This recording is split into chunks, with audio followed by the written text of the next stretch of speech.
Assalamualaikum warahmatullahi wabarakatuh. Teman-teman sahabat Villa dimanapun kalian berada, ada sebuah ceramah yang baik, sebuah ceramah yang mengisahkan tentang seseorang ataupun sifat dari seseorang yang munafik. Nah teman-teman, bagaimanakah ceramahnya? Mari kita saksikan video berikut ini. Rabbi syrah li sadri wa yassir li amri wahlul 'uqdatan min lisani yafqahu qawli. Teman-teman sahabat Fillah yang selalu setia dan istiqomah untuk selalu hadir dalam tongkrongan ilmu kita di setiap Rabu malam. Mudah-mudahan Allah Subhanahu wa taala selalu memberkahi waktu dan usia teman-teman semuanya. Mudah-mudahan dimudahkan segala urusannya, diangkat derajatnya, dimuliakan dunia dan akhiratnya. Dan yang pasti disegerakan jodohnya. Kalau doa mah udah 5 tahun ya berdoa gitu ya. Tinggal eksekusi. Teman-teman semuanya, pada malam ini kita insya Allah akan membahas satu tema yang menurut saya ini penting sekali. Tema ini terkait nanti dengan banyak realitas dalam kehidupan kita, baik secara pribadi maupun secara masyarakat ataupun berbangsa. Mudah-mudahan dengan tema ini kita punya bahan berpikir, kita punya wawasan yang diambil dari referensi yang maha benar yaitu Al-Quran, dari referensi yang selalu benar yaitu Al-Hadis, agar wawasan ini bisa menjadi bahan berpikir. Kenapa? Karena anak muda itu saya pikir adalah masa yang paling baik untuk berpikir kemudian menentukan sikap dengan kritisnya, dengan logika yang tajamnya, dengan semangat atau spiritnya yang luar biasa, sehingga anak muda yang sedang memiliki potensi yang besar seperti ini, dan ini hanya sekali dalam hidup kita terjadi, yaitu di masa muda, syabab. Kalau kita tidak cukup bahan berpikir, maka akhirnya kita akan salah menentukan sikap. Baik sikap itu sikap personal maupun sikap dalam bentuk kolosal yang disebut dengan umat, disebut dengan masyarakat, disebut dengan sosial, disebut dengan bangsa. Dan nanti sikap-sikap kolektif kita itulah yang akan menentukan arah dari perjalanan bangsa yang kita cintai.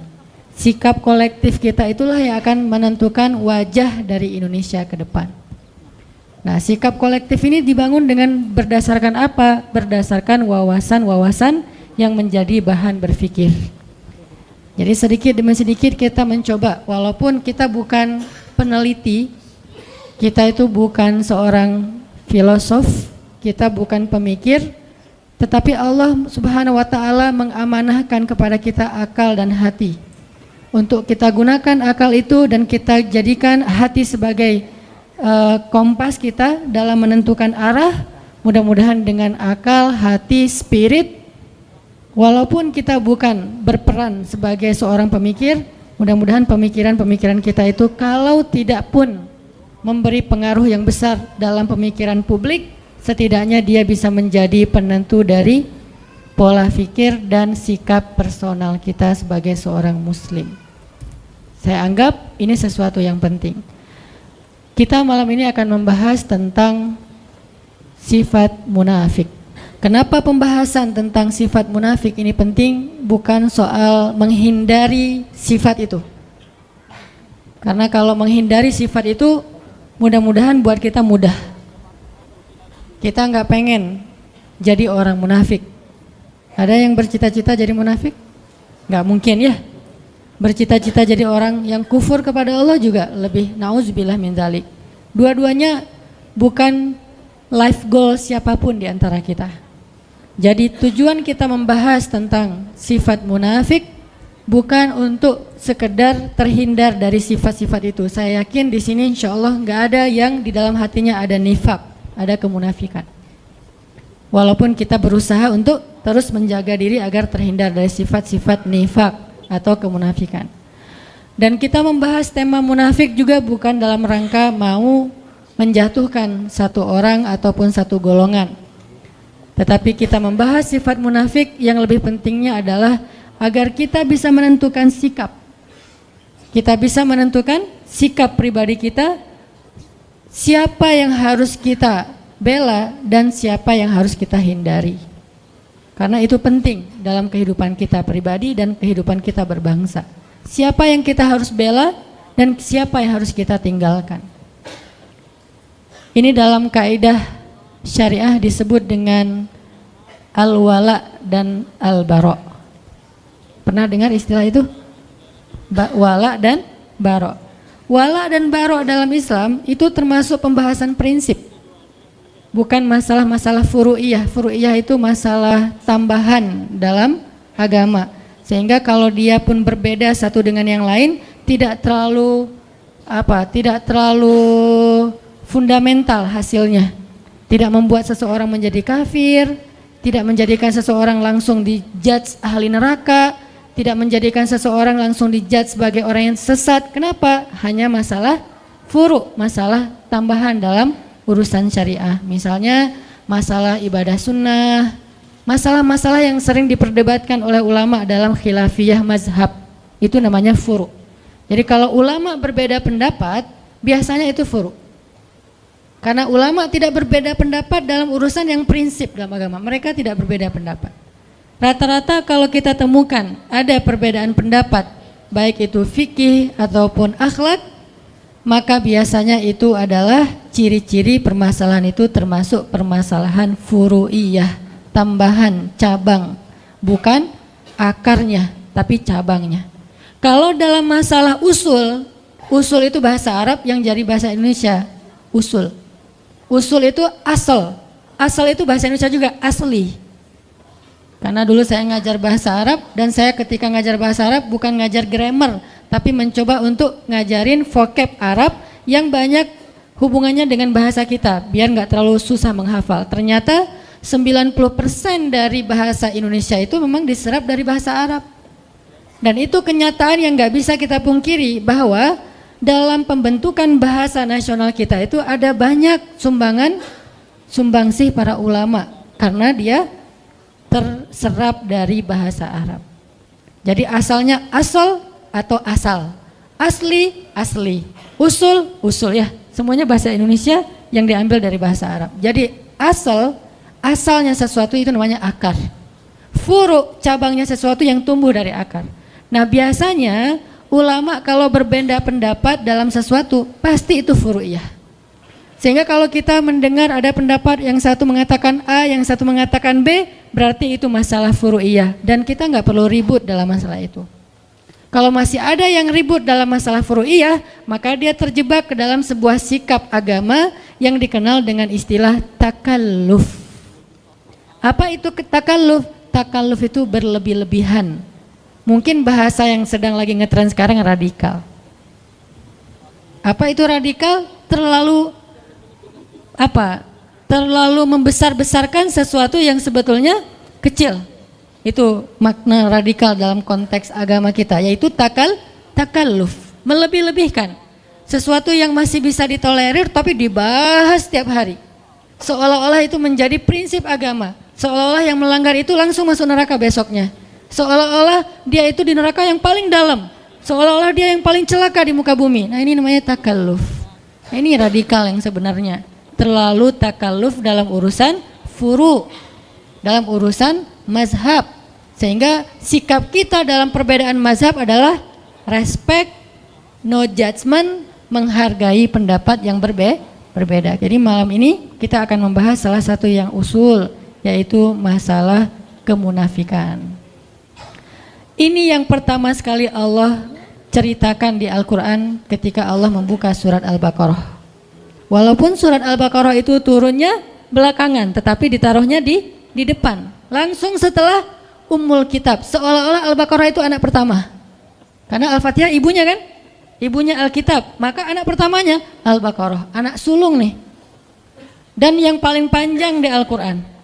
Tapi sebagian besarnya Madaniyah, turunnya di Madinah. Walaupun berangsur-angsur, turunnya di Madinah. Tapi kok ditaruh di awal? Saking pentingnya pembahasan yang ada di dalam surat Al-Baqarah. Sampai sebagian ulama mengatakan Al-Baqarah itu sepertiga syariah. Jadi siapa yang bisa mengamalkan surat Al-Baqarah, bukan menghafal, mengamalkan surat Al-Baqarah, dia sudah mengamalkan sepertiga dari agama. Jadi siapa yang bisa mengamalkan Al-Baqarah, maka dia sudah mengamalkan sepertiga dari agama. Dan tahukah kita bahwa Umar ibn Khattab itu mengamalkan surat Al-Baqarah butuh waktu 13 tahun. 13 tahun mengamalkan Al-Baqarah, bukan ngafal. Kalau ngafal buat mereka gampang. Bahkan di antara mereka ada yang ngafal 1 juz itu dengan sekali dengar langsung hafal. Berarti 1 jam 1 juz. Itu pemecah rekor paling dahsyat. 1 juz 1 jam. Kalau di zaman kita mungkin paling cepat 1 juz 1 hari. Itu juga udah jenius banget. Tapi sahabat menghafal 1 juz lebih 1 lembar, yaitu surat Al-An'am 1 jam. Sekali dengar. Dan 1 jam itu bukan hafalan pertama. Kalau di teman-teman teras tahfiz pasti ngerti lah. Hafalan pertama itu kan yang penting udah hafal, cuman gak lancar, belum bisa di store kan. Belum mutkin gitu. Itu sekali dengar 1 jam mutkin. Dan ukuran mutkinnya nggak ada 1 huruf pun yang salah. Nggak ada 1 huruf pun yang salah. Siapa dia? Abdullah ibnu Mas'ud. Yang mendengar surat Al-An'am diturunkan kepada Nabi, Nabi bacakan, dia dengar, sekali dengar langsung kata dia, ya Rasulullah saya sudah hafal. Kata Nabi, ya Abdullah coba kamu baca. Dibaca dalam keadaan menghafal, nggak ada 1 huruf pun yang salah. Itu bukan mutkin lagi, udah copy paste itu. Kita kadang-kadang copy paste aja masih ada yang ketinggal, komanya, emotikonnya nggak kebawa gitu kan ya. Ini benar-benar dahsyat. Ternyata bukan itu masalahnya. Kenapa Umar kok mengamalkan Al-Baqarah 13 tahun? Bukan soal hafalannya, bukan soal membacanya. Ngamalin 1 ayat demi 1 ayat sampai dawam. Butuh 13 tahun mengamalkan Al-Baqarah. Saking luar biasanya surat Al-Baqarah. Sehingga Allah Subhanahu wa taala menyebutkan dan meletakkan Al-Baqarah menjadi surat pertama setelah Al-Fatihah. Bisa dibilang dia adalah surat-surat pembuka di dalam Al-Quran. Lalu ketika kita membaca surat Al-Baqarah, maka prolog atau mukaddimah dari kepalanya surat Al-Baqarah, headline-nya surat Al-Baqarah itu adalah langsung Allah berbicara tentang 3 golongan manusia. Di awal kita buka Al-Baqarah langsung Allah bicara tentang 3 golongan manusia. Golongan pertama mukmin, ada di ayat 1 sampai 5. Berapa ayat? Cuman 5 ayat. Lebih efektifnya lagi 4 ayat, karena alif lam mim itu termasuk ayat mutasyabihat yang tidak ada yang tahu artinya selain Allah. 5 ayat berbicara tentang orang mukmin. Kemudian golongan kedua orang yang kafir, artinya orang yang ingkar kepada Allah Subhanahu wa taala, enggak percaya dan tidak beriman. Berapa ayat? Cuman 2 ayat. Ayat 6 dan ayat 7.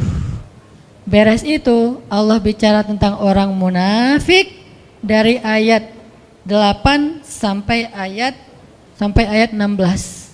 Berapa ayat? 9 ayat. Dari ayat 8 sampai ayat 16. 9 ayat bicara tentang orang munafik. Apakah sudah selesai? Belum. Sisanya Allah kasih contoh-contoh orang munafik di banyak ayat di Al-Baqarah, di banyak surat, di sisa-sisa surat yang lainnya. Dan kalau Allah udah bicara tentang orang munafik, kesan emosionalnya tuh kelihatan banget di ayatnya. Allah kalau bicara tentang orang kafir, kesannya flat. Kalau bicara tentang orang mukmin, rahmah. Allah tuh sayang banget sama mereka. Kalau Allah bicara tentang orang munafik, Allah itu kayak emosi banget tuh. Disebutin orang munafik tuh gini, kalian harus hati-hati ya, kalian harus hati-hati. Jadi Allah itu kayak khawatir banget kita terhadap perangai dan kejahatan orang munafik. Allah kalau bicara tentang orang kafir itu hanya bicara tentang surga neraka, bicara tentang kehancuran mereka. Tapi kalau bicara orang munafik, isinya adalah kalau kita mau bikin poinnya, wahai orang hamba-hambaku yang beriman, hati-hati sama mereka. Itu intinya. Makanya saking Allah pengen kita hati-hati dengan orang munafik, penjelasan orang munafik di Al-Quran itu tuh detail banget. Contohnya tuh banyak banget. Kenapa? Karena mereka lebih bahaya daripada orang-orang kafir dalam perangai, perilaku, gangguan dan siasat mereka kepada orang yang beriman. Makanya kita diajarkan di Al-Quran bukan ayat tentang permusuhan. Ini bukan ayat perpecahan, ini bukan ayat permusuhan. Kalau kita menuduh bahwa membahas tentang munafik itu berarti memunculkan permusuhan, berarti kita menuduh Al-Quran memunculkan permusuhan. Padahal sebagian besar dari ayat Al-Quran itu banyak berkisah tentang orang munafik. Kenapa?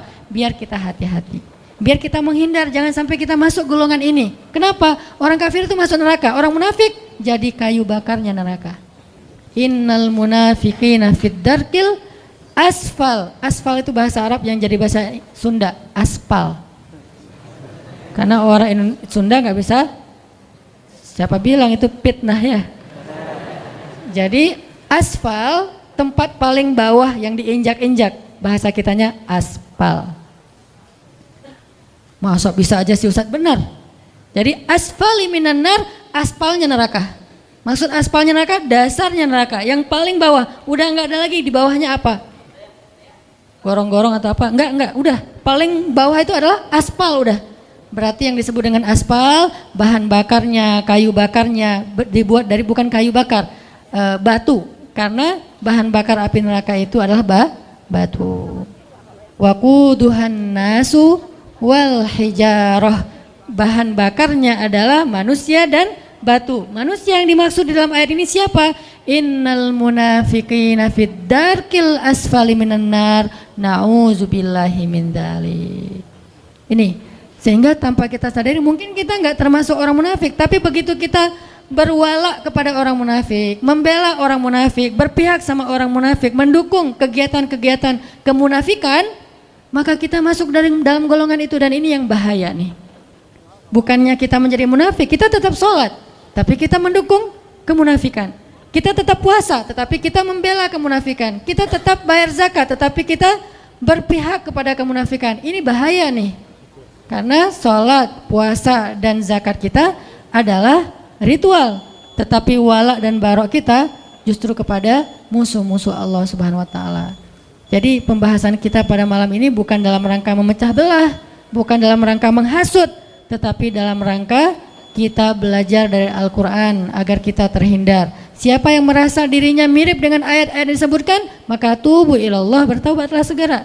Siapa yang merasa tidak mirip, kayaknya bukan saya deh, maka hati-hati supaya kita jangan sampai mendukung orang-orang yang seperti ini. Cuman seperti itu sederhananya moral of the story dari pembahasan tentang al-munafik atau al-munafikun. Makanya teman-teman nanti bisa baca di dalam beberapa ayat yang nanti habis sholat isya kita coba bedah. Dan pas sholat isya saya juga akan baca Al-Baqarahnya dari ayat 1 sampai selesai tadi ayat berapa? 18 tentang 3 golongan manusia yang disebutkan oleh surat Al-Baqarah. Barakallahu fiikum. Teman-teman semuanya yang dirahmati Allah Subhanahu wa taala, kita lanjutkan pembahasan kita tentang al-wala dan al-bara'. Siapa yang kita berpihak, siapa yang tidak kita perlu berpihak. Dalam hal ini kita mengambil salah satu contohnya adalah orang-orang munafik.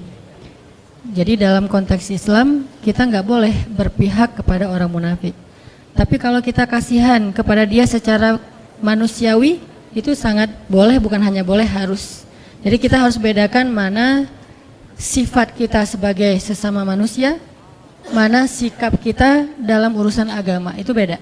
Kalau konteksnya kemanusiaan itu universal. Kita tuh berbuat baik nggak boleh ngelihat agama. Mau dia muslim, mau non muslim, mau dia munafik, mau dia mukmin, mau dia orang baik, mau dia orang jahat.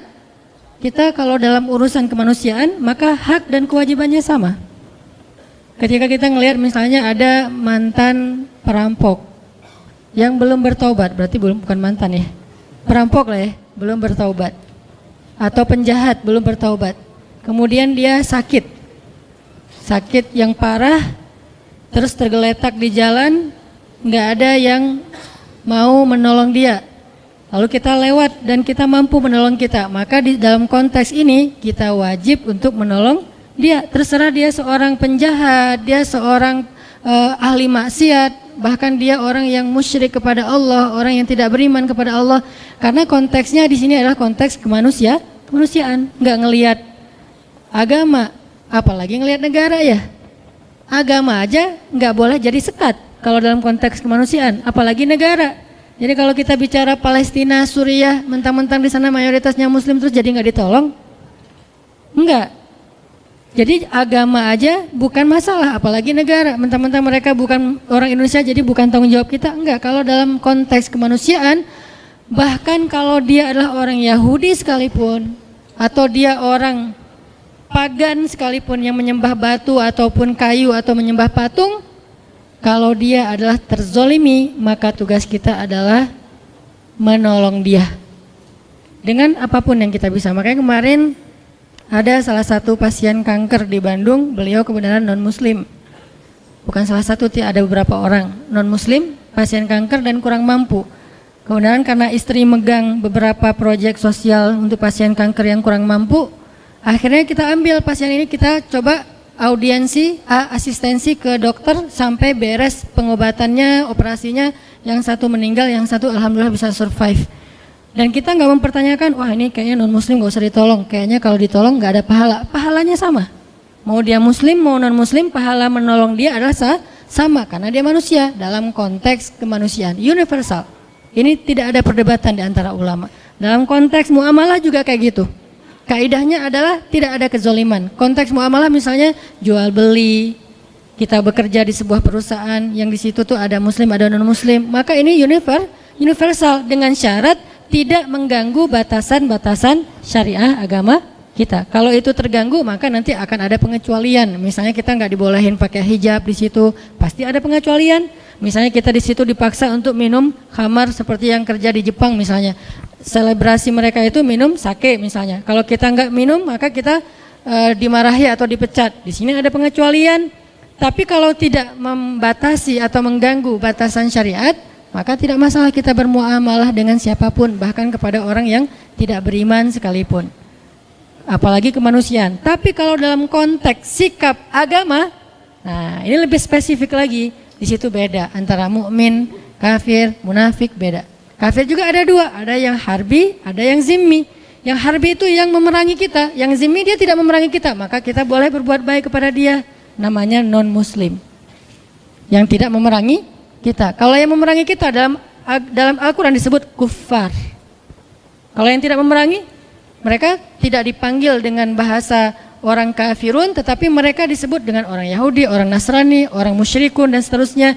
Intinya adalah kita tidak ada kewajiban atau anjuran untuk memusuhi mereka. Mereka adalah saudara kita dalam kemanusiaan, dalam negara, dalam bangsa, dalam suku, dalam konteks apa? Dalam konteks muamalah, dalam konteks kemanusiaan. Kalau dalam konteks agama, kalau mereka tidak memerangi kita, maka kita nggak boleh dilarang untuk menyakiti mereka, apalagi memusuhi mereka. Bahkan jika ada pertikaian antara non muslim dengan muslim, kita nggak boleh berpihak berdasarkan agama.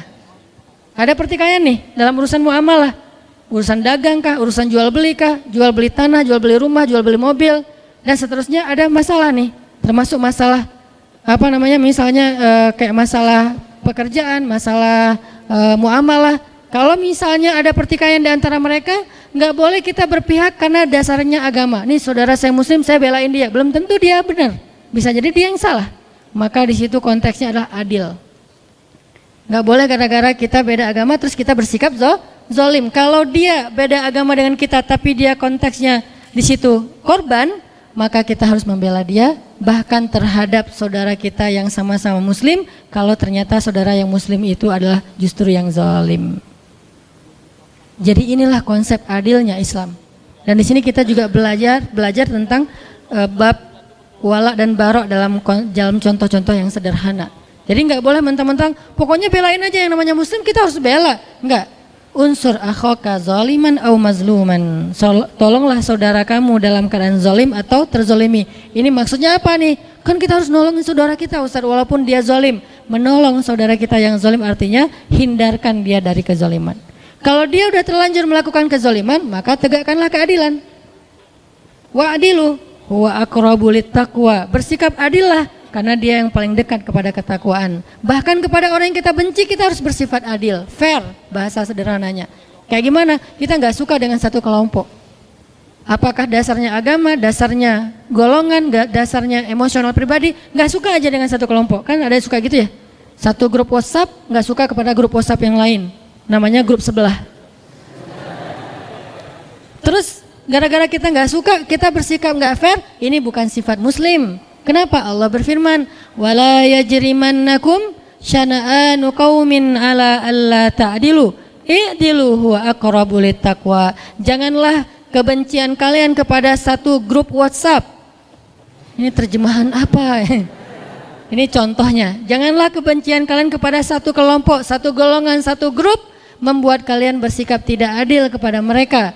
Maka bersikap adillah, karena keadilan itu dekat kepada ketakwaan. Jadi nggak boleh gara-gara kita nggak suka terus kita nggak fair dalam urusan muamalah, dalam urusan hak dan kewajiban, dalam urusan kemanusiaan nggak boleh. Tapi dalam urusan sikap, agama, dakwah dan syariah, maka di sini ada penjelasan dan koridornya sendiri.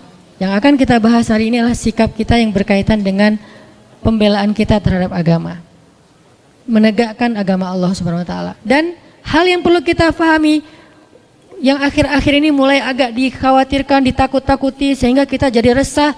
Menegakkan agama itu bukan berarti meruntuhkan negara. Sejak kapan agama dan negara itu kontradiktif? Sejak kapan? Gara-gara kita menegakkan agama lantas meruntuhkan negara? Nggak mungkin. Kalau dia meruntuhkan negara berarti dia meruntuhkan agama. Itu satu paket.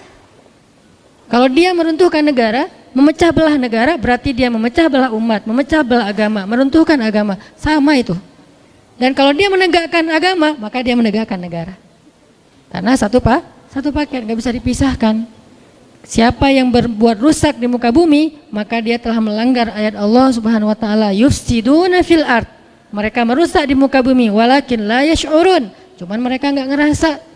Jadi Allah menyuruh kita untuk islah, memperbaiki, imarah, membangun, bukan justru merusak. Jadi nggak mungkin orang yang pengen menerapkan agama dalam konteks pribadinya berarti jadi masalah dalam sebuah tatanan negara, itu nggak mungkin. Kalau dia memahami agama itu secara komprehensif, bukan parsial.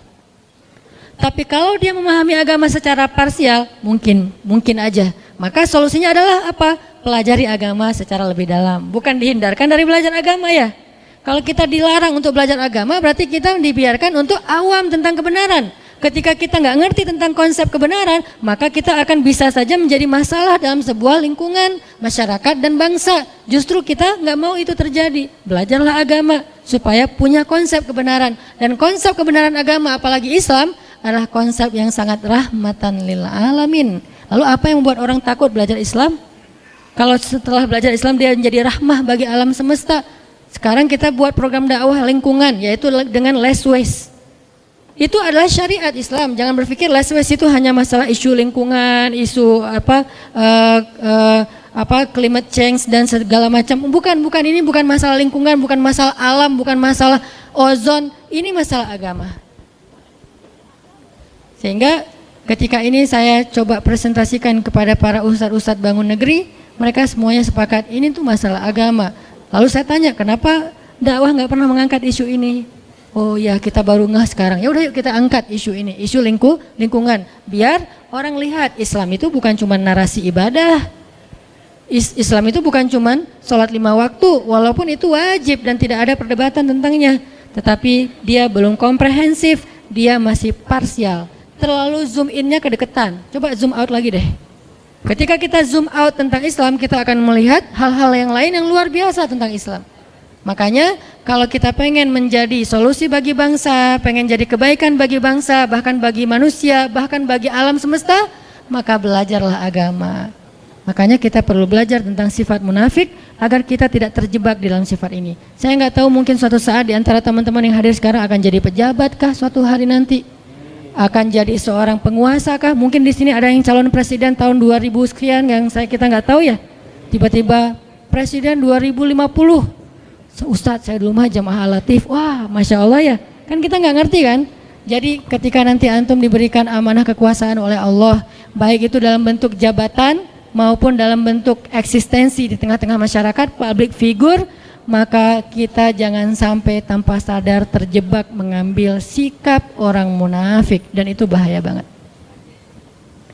Dan saya yakin semua kita akan jadi pemimpin, terutama yang di depan, minimal pemimpinnya si dia, ya. Kita memimpin keluarga dengan sikap orang munafik bahaya, apalagi memimpin masyarakat, lingkungan, sosial, jangan, bahaya. Memimpin masjid aja, kita harus tahu dulu mana wala dan mana barok. Kalau nggak kacau. Memimpin RT, RW. Nah, balik lagi kepada pembahasan tentang Al-Baqarah dan Al-Munafikun. Al-Baqarah dan Al-Munafikun, ini rata-rata kalau kita baca di Al-Quran, suratnya itu semuanya atau hampir semuanya surat Madaniyah. Rata-rata surat yang membahas tentang orang munafik itu surat Madaniyah. Apa arti surat Madaniyah? Atau ayat Madaniyah? Sebagian besar jawabannya surat dan ayat yang turun di Madinah, gitu? Ternyata bukan. Surat Madaniyah bukan surat yang turun di Madinah. Surat Madaniyah surat yang turun setelah hijrah. Ayat Madaniyah bukan ayat yang turun di Madinah, tapi ayat Madaniyah ayat yang turun setelah hijrah. Kalau dia turun di Mekah tapi setelah hijrah, namanya Madaniyah, bukan Makkiyah. Jadi bukan soal tempat, tapi fase dakwah, periodisasi dakwah. Yang turun setelah hijrah semuanya Madaniyah. Mau dia turun di Madinah, mau turunnya di Bani Quraidah, mau turunnya di Khaybar, mau turunnya di misalnya Mekah ketika terjadi perjanjian Hudaybiyah, semuanya Madaniyah. Walaupun turunnya bukan di kota Madinah. Jadi ukurannya adalah peristiwa hijrah. Makanya hijrah ini menjadi sesuatu yang penting dan berharga dalam Islam. Sampai dia menjadi nama penanggalan dalam Islam, tahun Hijriah. Kenapa nggak diambil peristiwa yang lain yang besar juga? Ada Bi'sah, awal Nabi dapat wahyu, namanya tahun Bi'sah 1, Bi'sah 2, Bi'sah 3. Sehingga kita nggak tahu tahun Hijriah, tahunnya tahun Bi'sah, yaitu dapat wahyu pertama. Kenapa nggak Isra Mi'raj, peristiwa yang besar kan, sampai naik ke langit ketemu dengan Allah, sehingga disebut dengan Mi'raj 1, Mi'raj 2, Mi'raj 3, sekarang tahun Mi'raj 1400 sekian Mi'rajiyah misalnya. Kenapa enggak Mi'raj? Kenapa enggak perang Badar? Badar 1, Badar 2, Badar 3. Kenapa enggak wafatnya Nabi? Wafat Nabi 1, wafat Nabi 2, seperti agama yang lain setelah wafatnya Nabi mereka. Kenapa hijrah? Saking pentingnya peristiwa hijrah dalam Islam yang merubah banyak hal dalam konsep dakwah. Itu kenapa kita mengangkatnya menjadi sebuah isu yang kemudian kita jadikan tren, yaitu tren hijrah. Jadi hijrah itu bukan akal-akalannya Hanan Attaqi. Hijrah itu bukan tren yang baru-baru ini muncul. Hijrah itu ada di Al-Quran, ada di hadis. Bagaimana kita takut terhadap sesuatu yang ada konsepnya di Al-Quran, yaitu hijrah. Orang yang berhijrah namanya muhajirin. Orang yang menerima orang yang berhijrah namanya ansor ya. Salah satu cita-cita kita ke depan apa? Mempersaudarakan Viking Bobotoh sama The Jack. Mempersaudarakan Aremania sama Bonek. Itu cita-cita barisan bangun negeri, para guru sekarang. Kita persaudarakan 4 supporter bola terbesar di Indonesia. Ikonnya supporter bola. Kalau berhasil mu'akhad bainal Viking wa The Jack wa baina Aremania wa Bonek, berarti dakwah ini luar biasa. Lewat apa? Lewat hijrah. Alhamdulillah dulu teman-teman motor kan lewat hijrah juga. Kita akhirnya berubah dari yang disebut awalnya orang nyebutnya geng motor, kemudian menjadi ormas. Di dalamnya ada divisi dakwah. Kemudian kita belajar Islam bareng-bareng. Kemudian banyak yang bertobat. Kemudian akhirnya gerakan teman-teman dari XTC, Moonraker, Brigas, GBR ngapain? Jadi panitia taklim, kan bagus kan? Mana ada sejarah teman-teman ini pernah jadi panitia taklim secara organisasi sebelum ada dakwah hijrah. Artinya hijrah ini sesuatu yang baik untuk negara kita. Banyak mengubah hal. Ke depan kita akan lihat 4 supporter bola untuk bersaudara. Setelah bersaudara jadi apa mereka? Satu jadi muhajirin, satu jadi ansor. Siapa muhajirin, siapa ansor? Yang tandingnya tandang muhajirin. Yang tandingnya kandang ansor. Nanti ketika muhajirin yang tandang datang ke kota lawannya, disambut dengan Tola al-Badr. Kan seru ya? Kebayang nggak nyambut The Jack di Padalarang gitu ya, mereka datang bertruk-truk gitu disambut di Padalarang, Tola al-Badru alaina. Wah, saya di depan tuh pakai mic. Vokalisnya saya sama Ebit Tola al-Badru alaina. Itu perilaku ansor, bukankah itu kebaikan? Berarti hijrah teh. Gara-gara ada hijrah, ada muhajirin, ada ansor. Terus apalagi perilakunya? Ansor yu'thiruna ala anfusihim walau kana bihim khasasah, mendahulukan muhajirin daripada dirinya walaupun dia butuh kepada sesuatu itu. Silakan teman-teman The Jack masuk duluan, kita belakangan ke stadion. Masuk. Udah selesai, udah Ansor masuk, teman-teman Viking Bobotoh masuk. Di dalamnya saling mendoakan kebaikan. Semoga kalian menang, enggak kalian aja yang menang. Kan seru ya? Ini nih baru namanya hijrah. Itu tuh cita-cita saya banget dari dulu. Pelan-pelan saya membangun network, membangun basis sosial, membangun bargaining supaya punya agreement yang cocok dengan level-level tertentu. Pelan-pelan sekarang masuk. Alhamdulillah teman-teman di Jakarta mulai dekat dengan Bung Ferry. Di kita di sini ada Mang Yana. Pelan-pelan satu saat nggak ada lagi adegan pembunuhan, pengeroyokan, kezoliman yang kayak sering kita lihat baik di The Jack maupun di Bobotoh sama-sama punya korban, nggak ada lagi. Yang ada saling mendoakan. Semoga kalian menang. Kalian aja. Akhirnya rame lagi gara-gara itu ya. Saling mendoakan kebaikan. Ternyata gara-gara saling mendoakan, fair, nggak ada yang menang. Seri, asal tanding di sini seri, asal tanding di Jakarta seri. Yang lain baru kita doakan yang berbeda. Artinya kayak luar biasa gitu. Nanti pas pulang dianterin, dikasih bekal, bawain apa misalnya, sebutlah oleh-oleh Bandung, khas Bandung gitu kan ya. Buah-buah yang ranum atau apalah gitu kan. Bawain peyem kayak apalah. Bawain bala-bala, banyakin cengeknya, kasih kan biar gregetan gitu kan. Wah Masya Allah, karena saya makan bala-bala gak ada cengek, gak ada rasanya.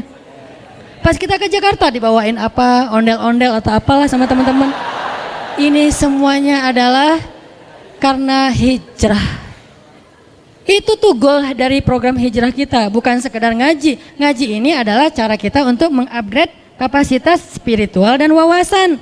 Tapi praktek sesungguhnya dari hijrah itu adalah behavior, perilaku kita. Baik itu perilaku personal maupun perilaku sosial. Perilaku sosial itu tadi mu'akhad, persaudaraan antara kita, dan itu udah terjadi di Bandung dengan ikonnya anak-anak motor. Itu bukti bahwa hijrah itu ternyata solusi untuk bangsa. Kenapa kita malah takut? Aneh kan? Logikanya harus kita asah lagi nih. Dengan apa mengasah logikanya? Dengan Al-Quran, dengan hadis Rasulullah SAW. Berarti kalau ini menjadi solusi untuk bangsa, berarti Rasulullah itu orang yang sangat berjasa bagi bangsa kita. Karena Rasul yang udah ngajarin tentang konsepsi hijrah ini kepada kita, yang konsep itu lalu saya convert, saya terjemahin bersama dengan para guru untuk menjadi program sosial. Berarti Rasul berjasa banget. Rasul berjasa untuk kita sejak dulu. Nanti berjasa lagi di padang mahsyar. Kita pikir udah selesai urusan kita sama Nabi, belum selesai. Satu-satunya urusan dengan manusia yang dibawa sampai ke akhirat itu cuma Nabi loh. Kita dengan pasangan kita aja udah beres. Memang sehidup semati, tapi tidak sehidup lagi. Sehidup lagi udah pisah. Ketemu lagi di surga ya kalau masuk surga dua-duanya.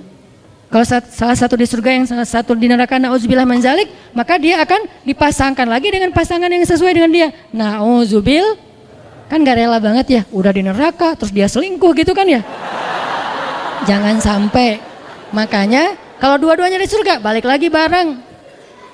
Makanya Rasul itu berjasa untuk kita bukan cuma di dunia teman-teman, sampai di padang mahsyar. Satu-satunya manusia yang teman-teman bisa lihat di YouTube beberapa booster saya tentang Rasulullah yang paling sibuk di akhirat, yang paling sibuk mengurus orang lain itu cuma satu orang, Nabi Muhammad SAW.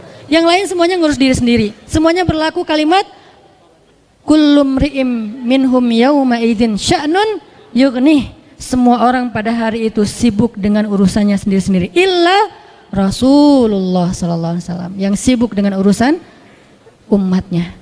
Makanya nggak terputus urusan kita dengan Nabi, nggak terikat dengan zaman, tempat, terus sampai lintas zaman, dunia dan akhirat. Jadi kita balik lagi, ternyata pembahasan tentang orang munafik itu muncul setelah hijrah. Bukan di Madinah, setelah hijrah. Kenapa baru muncul munafik ini? Gerakannya, kekacauannya setelah hijrah. Karena Islam setelah hijrah itu mulai eksis. Sebelum hijrah, Islam itu tertindas.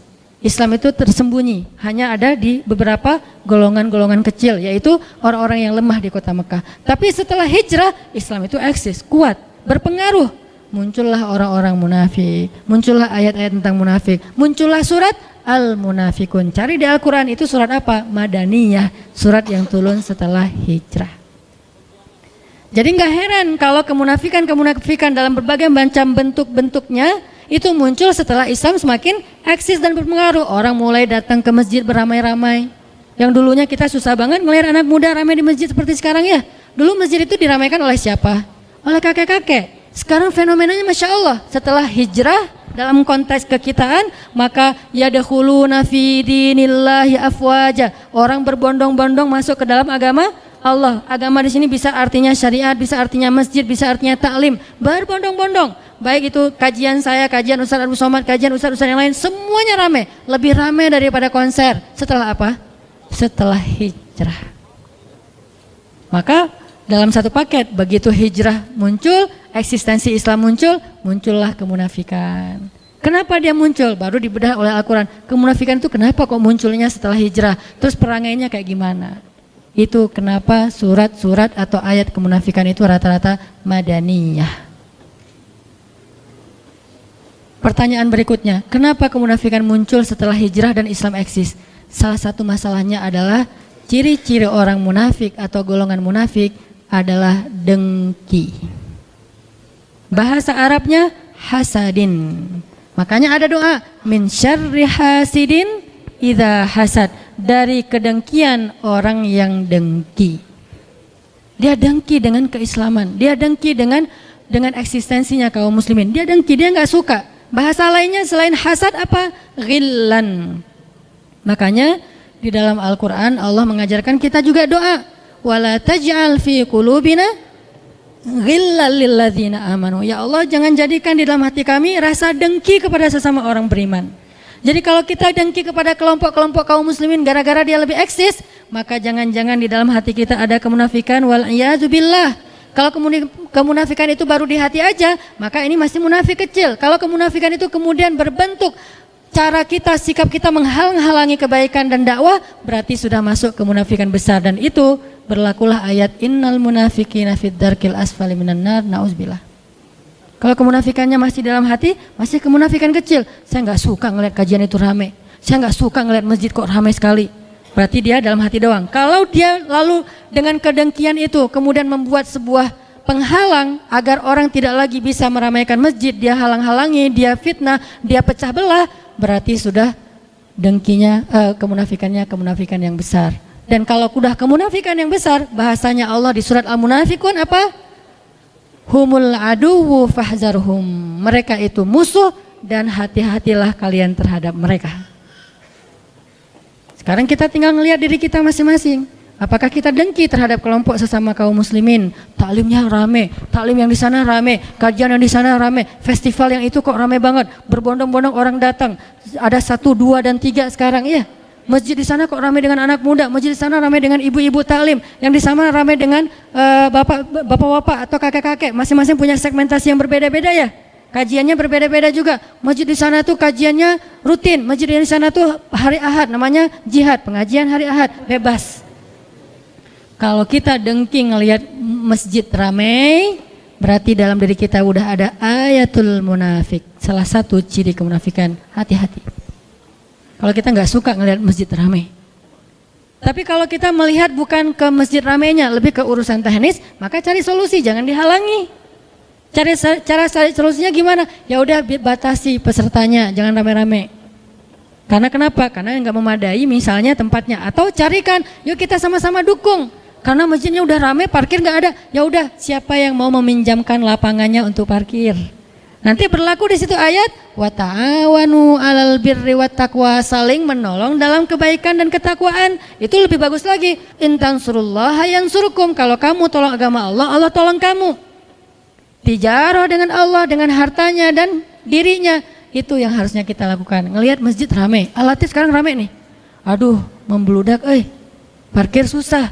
Akhirnya jamaah kadang-kadang mikir untuk kajiannya di Al-Latif ya, aduh pasti parkirnya susah, gak jadi datang deh. Sehingga yang datangnya setengah dari biasanya. Kalau di TSB datang karena parkirnya luas, tempatnya luas. Nah kita carikan solusi, kan gak mungkin setiap hari, setiap minggu juga di TSB karena mereka juga punya jadwal. Oh ya udah, saya punya lapangan, di mana misalnya di Cihanjuang, nggak mungkin juga sih, kejauhan gitu. Saya punya lapangan daerah-daerah sini nih, daerah Cihapit, pakai aja, nggak usah wakaf, tapi pinjam. Karena kalau wakaf mungkin agak berat, kita masih butuh ya. Pinjamin aja lapangan. Berarti kita mendukung agama Allah dan senang kalau masjid rame.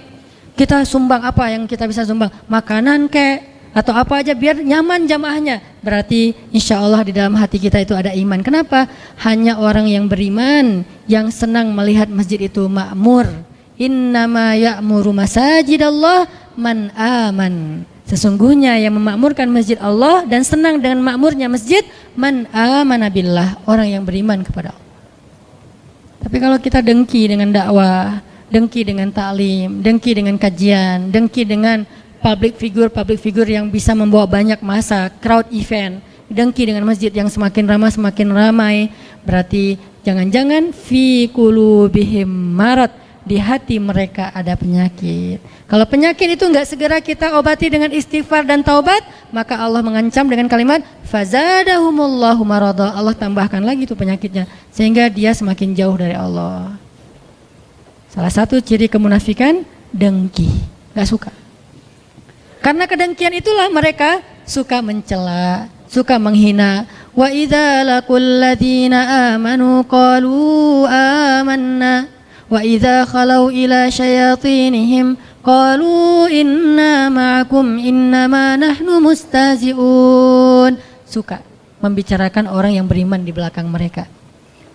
Suka mencari-cari kekurangan orang yang beriman, mencari-cari kekurangan dakwah, dihalang-halangin, dirintang-rintangin, dicari sesuatu yang bisa menjelek-jelekan mereka. Ini adalah karena kedengkian. Sehingga akhirnya perangai mereka apa? Karena dengki, ya jelek-jelekin. Kita kalau udah benci sama seseorang, dengki kan cari kejelekannya. Makanya muncullah ayat wa idza ra'aitahum yakhuduna fi ayatina wa idza ra'aital ladzina yakhuduna fi ayatina fa'arid anhum. Kalau kalian melihat mereka memperolok-olok agama Allah, ayatnya, nabinya, syariatnya, hamba-hamba yang berimannya, maka tinggalkan mereka. Allah suruh kita tinggalkan, jangan berpihak sama mereka, apalagi nge-following, unfollow. Kalau penasaran, lihat aja pakai akun yang satunya. Jangan follow. Jadi tinggalkan di sini tuh unfollow. Ada di grup, left grup. Tapi dengan baik. Kalau orang yang di dalam grup tadi menurut kita dia berbuat sesuatu yang nggak nyaman dalam urusan agama, kita tinggalkan grupnya. Tapi kita nggak boleh ninggalin orangnya. Kita hanya meninggalkan perangainya, tidak meninggalkan orangnya. Kalau orangnya suatu saat butuh, kita boleh menolong dia. Bahkan harus.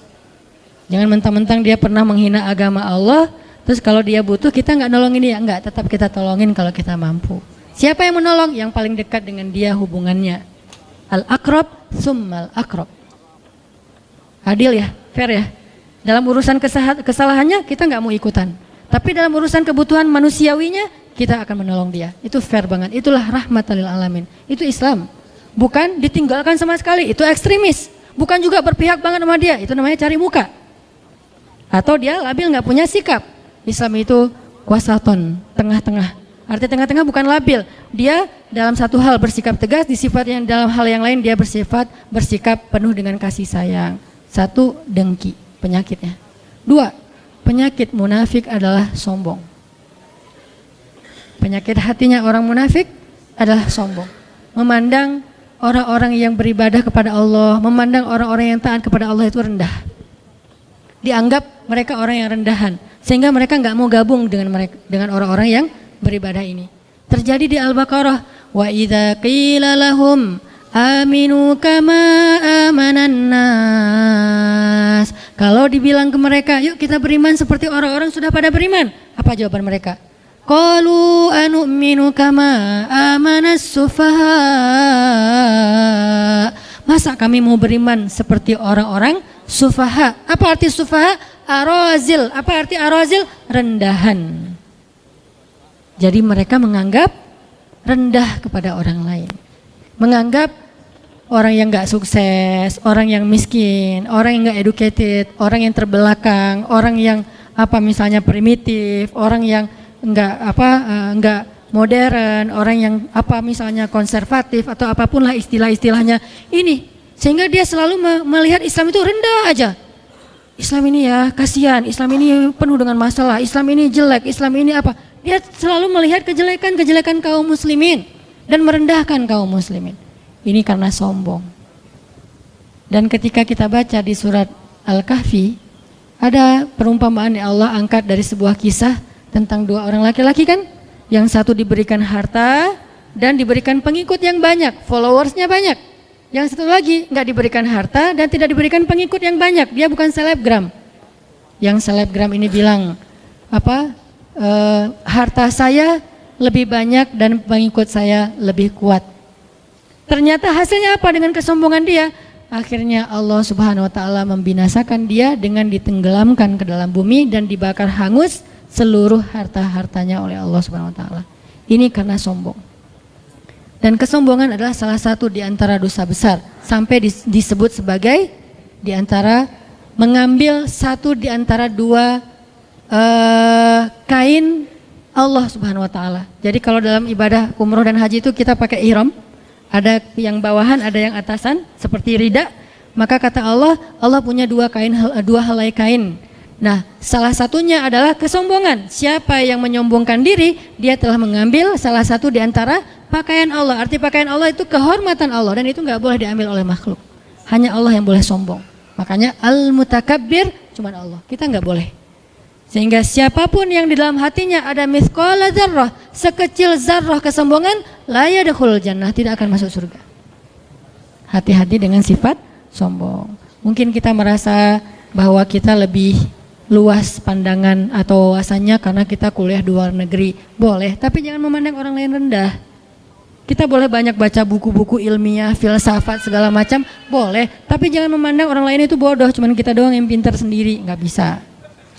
Kita mungkin punya kawan banyak, tapi jangan menganggap orang lain kuper. Anak masjid mah kurang gaul, kurang banyak teman dan seterusnya. Nggak bisa, sehingga kita merasa gengsi untuk duduk dengan anak masjid, gengsi untuk duduk di teras masjid, gengsi untuk duduk di dalam masjid, gengsi untuk duduk dalam dakwah. Nggak boleh. Ini adalah kiber, ini adalah sombong, dan kesombongan itu salah satu sifat orang munafik. 2. Yang ketiga, di antara ciri-ciri orang munafik yang harus kita hindari adalah mereka suka cari muka. Apa cari muka? Kalau di dalam surat An-Nisa itu disebutkan dengan bahasa mudzabdzabina baina dzalik. La ilaha ula wa la ilaha ula. Dia enggak ke sini, enggak ke sana. Dia tergantung kondisi. Kalau lagi orang Islam kuat, dia tiba-tiba mengaku bahwa dialah yang paling banyak, dia mendukung Islam banget, buat dia Islam itu adalah segalanya, segala macam. Tapi begitu ketemu dengan yang anti Islam, dia bilang kita ini sama. Nah, ini munafik banget nih. Kan kita nyebutnya hipokrit kan? Karena dia bermuka dua. Sekali kita jadi teman, dia jadi teman kita, sekali jadi musuh kita. Di depan jadi teman, di belakang jadi musuh. Nah, ini kemunafikan. Dan ini kadang-kadang prakteknya bukan hanya dalam urusan agama, termasuk dalam urusan ngegeng ya. Dalam ngegeng di grup, kan dia ada di 2 grup. Kebenaran dia orangnya santuy kan. Jadi nggak pernah left grup. Di grup ini dia ada, di grup sebelah juga ada. Di grup sebelah dia ngomongin grup yang ini, di grup ini dia ngomongin grup yang sebelah. Nah, ini paling bahaya nih. Orang yang kayak gini yang grup harus nge-left-in dia. Jangan dia yang left, karena dia nggak akan pernah left grup. Grup yang harus left dia. Caranya grup left dia, bikin lagi aja grup baru, cuman dia doang yang nggak di-invite. Karena dia adalah racun di dalam tubuh kita yang memecah belah di antara kita. Jadi menghasut di sana, menghasut di sini. Akhirnya namimah. Kalian tahu nggak di grup sebelah lagi ngomongin apa? Ngomongin apa? Ngomongin kalian. Aku tuh nggak bohong ya, ini aku capture, aku di forward. Soalnya aku sayang sama kalian, jadi aku ngomongin apa yang mereka omongin tentang kalian. Itu bukan sayang, itu namanya namimah, adu domba. Karena yang benar gimana? Kalau kita pun tahu mereka membicarakan yang di sini, jangan sampai orang ini tahu. Kenapa? Biar nggak rame. Kita diamin. Cukup sampai di kita aja. Jangan di save chatnya, jangan di capture. Terus gimana? Kalau perlu del chat. Chatnya kita di delete supaya kita nggak ada kesempatan untuk memberitahu ke sebelah. Terus kalau ditanya, di grup sebelah lagi ngomongin kita ya? Enggak kok. Oh, bohong dong kalau gitu Ustadz. Salah satu dusta yang dibolehkan di antara 3 adalah dusta demi mendamaikan di antara 2 orang mukmin yang bertengkar.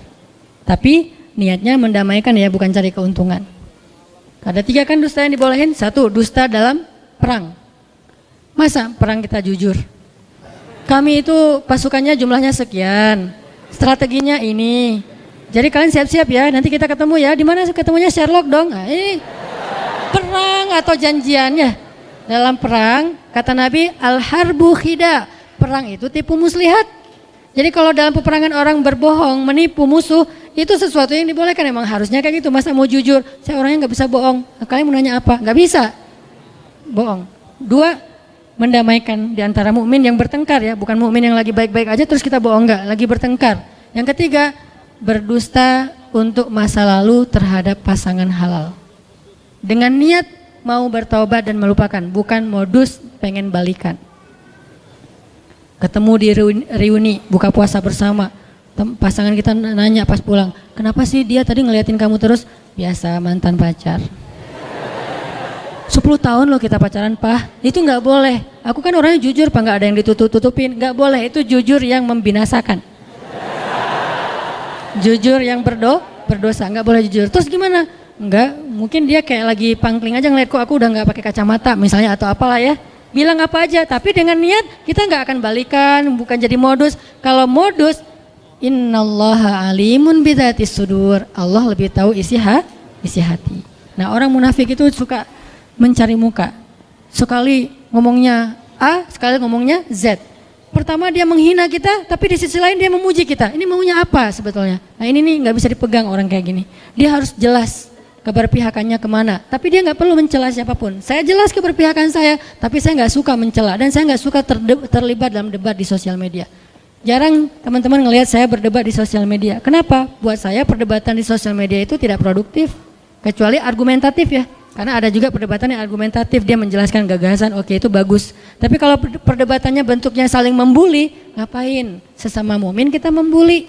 Nah, sesama yang ke masjid jangan saling mengganggu. Udah aja yang datangnya sholatnya apa misalnya qobliyahnya dua, yang nggak pakai qobliyah juga mangga. Kan ada masjid yang nggak pakai qobliyah, sholat tertentu kan, habis azan langsung iqomah, kecuali kalau kita memang karena ada taklim.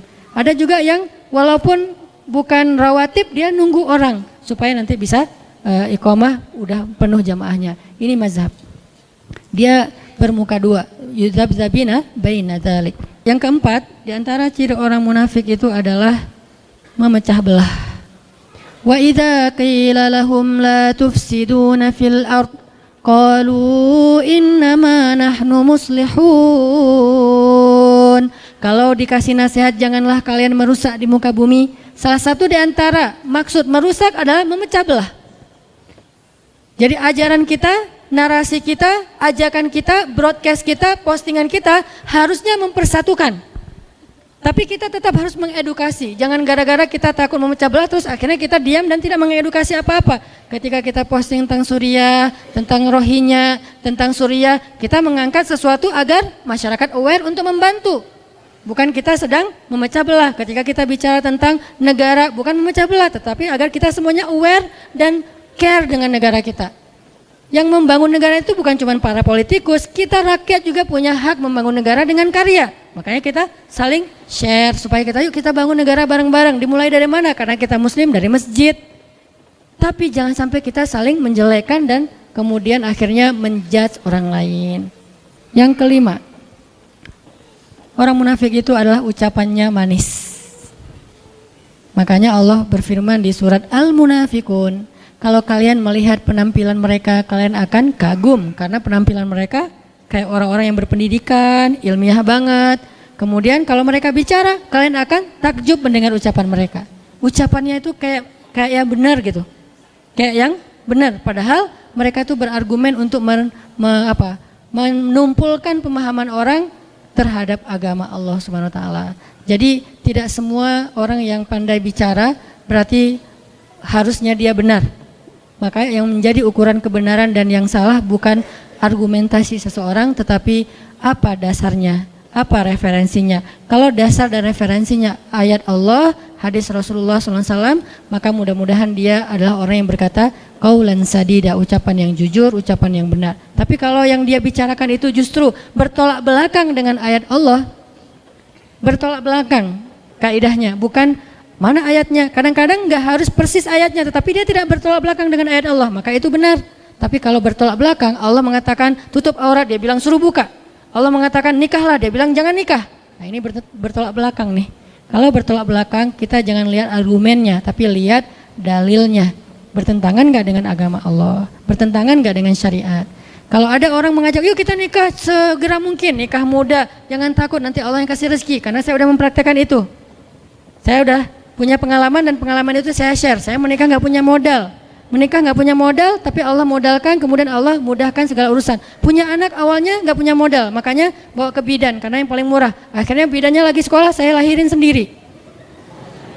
Istri saya ngelahirin, saya yang bidanin maksudnya. Ngebidanin sendiri. Kenapa? Karena nggak sanggup membawa ke rumah sakit. Tapi apakah udah berakhir hidup saya? Enggak. Setelah itu Allah kasih rezeki, ujian rezeki. Karena kenapa? Fa inna ma'al usri yusra. Sehingga saya mengajak, memotivasi anak muda, yuk nikah. Tujuannya apa? Biar kita tidak terjebak dalam pergaulan bebas, perzinahan yang diawali dengan pacaran, yang diawali lagi dengan pacaran Islami. Ya. Karena semuanya adalah bahasa talbisul iblis, kita tinggalkan pacaran, udah pacarannya habis nikah aja. Itu tuh goals dari saya membawa tema-tema jomblo fisabilillah. Bukan masalah jomblonya sebetulnya, masalah fitnah, masalah menjaga kehormatan, tapi mengajak menikah. Tapi kemudian muncul lagi wacana untuk mempersulit pernikahan. Nah ini juga bahaya nih, makanya kita harus sama-sama meneliti mana yang terbaik untuk bangsa kita, cari solusi. Kalau menurut saya, anak muda itu dikasih beasiswa nikah. Siapa yang menikah, beasiswa mahar. Kemudian bahkan di beberapa negara di Turki itu, siapa yang menikah dengan perempuan Suriah, itu dibiayai oleh negara. Kenapa? Karena perempuan Suriah itu tidak ada yang merawat. Mereka itu pengungsi, mereka yatim piatu. Jadi siapa yang menikahi perempuan Suriah, maka dibiayai oleh negara. Walaupun nggak harus gitu-gitu amat juga sih. Ntar yang belakang protes, Ustadz emang harus ke Suriah? Nggak juga sih. Ini contoh. Artinya negara terlibat dalam menyelesaikan masalah anak muda. Masalah anak muda itu 3. 1, masalah cinta. Apa solusi negara untuk masalah cinta? Beasiswa menikah. Keren kan? 2, masalah anak muda itu adalah karir. Apa solusi negara? Menciptakan lapangan pekerjaan, memudahkan pendidikan, menggratiskan pendidikan. Itu yang kedua. Yang ketiga, masalah anak muda, entertain. Entertain itu tempat ruang mereka untuk kolaborasi, komunikasi, berkreasi, berkarya, termasuk mereka yang senang dengan olahraga, main segala macam. Sediakan ruang-ruang anak muda, youth space gitu ya. 3 masalah ini ternyata dicarikan solusi, bukannya kita terhalangi. Makanya saya berharap kemana saya pergi itu saya ngobrol sama wali kota, sama bupati, sama gubernur, Pak bikin program beasiswa mahar. Insya Allah banyak banget yang akan mendukung, terutama usia di bawah 25 tahun, itu semangat banget. Tapi tetap ada pemerintah mengawal, makanya muncul sekarang wacana peraturan supaya lebih matang secara mental ya, secara psikis. Cuman mudah-mudahan ini benar-benar jadi solusi, sehingga akhirnya tidak ada lagi perempuan yang ditelantarkan. Itu benar banget. Karena ada banyak kasus setelah menikah, perempuannya ditelantarkan, banyak kasus kayak gitu. Akhirnya dia harus pergi ke Hong Kong untuk bekerja karena suaminya tidak bertanggung jawab, dia harus menafkahi anaknya. Banyak kasus kayak gitu. Nah, makanya dicarikan solusi juga. Intinya adalah agama itu solusi bagi umat, solusi bagi bangsa, solusi bagi negara. Sehingga bangsa yang ingin negaranya maju harusnya mudah-mudahan bisa menerapkan Islam secara kafatan. Ada tuh negara yang mayoritasnya Muslim tapi nggak maju-maju karena tidak menerapkan Islam secara kafah, secara komprehensif. Yang diambil dari Islam cuman ritual ibadah. Padahal Islam itu juga sosial, kemanusiaan, ekonomi, dan seterusnya. Mudah-mudahan dengan pembahasan yang aclok-aclokan ini, kita bisa mengambil sebuah kesimpulan. Tadi yang pertama, saya pengen mengajak kita untuk nggak berdebat lagi soal furuk. Saya menghargai teman-teman dari Madinah yang berpendapat masalah tekstual syariah, tapi saya juga berharap teman-teman Madinah hargai lulusan Kairo yang berpendapat kontekstual. Kita punya 2 pandangan yang berbeda yang menjadi akar perbedaan pendapat fikih. Rata-rata kayak gitu. Saya, Ustadz Abdul Somad, dan beberapa ustadz yang lulusannya dari Kairo biasanya pendapatnya kontekstual. Tapi teman-teman yang rata-rata dari Mekah Madinah biasanya berpendapat tekstual, dan itu baik, dua-duanya baik. Ada pendapat dan dalilnya yang sama bahkan. Tinggal saling menghargai. 1. 2. Kita harus belajar tentang Islam secara komprehensif. Biar kita nggak terjebak di dalam ritual saja. Seolah-olah kalau udah hijrah masuk masjid udah selesai urusan kita. Enggak. Kita harus peduli dengan keluarga kita, peduli dengan tetangga kita, peduli dengan lingkungan dan masyarakat kita. Walaupun tidak harus peduli tentang mantan kita. Jadi kita peduli kepada sosial. Mantan gimana pedulinya? Suruh orang lain aja yang peduli. Kita fokus dengan diri kita supaya bisa move on. Yang ketiga, pelajarilah sesuatu yang buruk supaya kita bisa menghindarinya, bukan supaya kita melakukannya. Makanya seorang ulama bernama Ibnul Musayyab mengatakan, orang semuanya belajar masuk surga, sedangkan saya belajar tentang neraka. Semua orang belajar tentang surga, gimana biar bisa masuk surga duluan tanpa hisab segala macam. Tapi saya belajar tentang neraka agar saya bisa menghindarinya. Jadi kita kadang-kadang belajar tentang sifat orang yang beriman, tapi kadang juga kita belajar tentang sifat orang munafik agar kita bisa terhindar dari sifat kemunafikan. Barakallahu fikum. Mudah-mudahan Allah cabut kedengkian dari hati kita, kesombongan dari hati kita. Jangan sampai kita menjadi termasuk orang-orang yang menghalang-halangi jalan Allah, menghalang-halangi agama Allah, menghalang-halangi dakwah di jalan Allah Subhanahu wa taala. Yasudduna an sabilillah, mereka menjadi batu sandungan di jalan Allah Subhanahu wa taala. Mudah-mudahan kita tidak termasuk golongan tersebut, dan mudah-mudahan Allah Subhanahu wa taala membimbing kita agar kita menjadi orang yang mukminuna haqqa, mukmin yang sebenar-benarnya. Barakallahu li wa lakum. Wassalamualaikum warahmatullahi